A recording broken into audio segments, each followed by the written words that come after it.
In today's video, I am going to teach you how to fix Google Chrome black screen. To begin, open Google Chrome on your computer. Now look in the top right corner of the Chrome window. You should see 3 vertical dots. This is the main Chrome menu. Once the menu opens, move down the list and click Settings.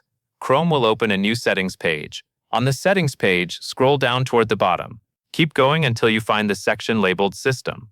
When you find System, click on it if needed, or simply look for the option called Use Graphics Acceleration when available.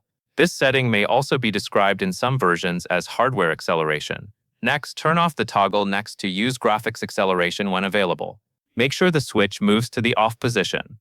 After you turn the setting off, Chrome should show a relaunch button. This appears because Chrome needs to restart before the setting fully takes effect. Click Relaunch.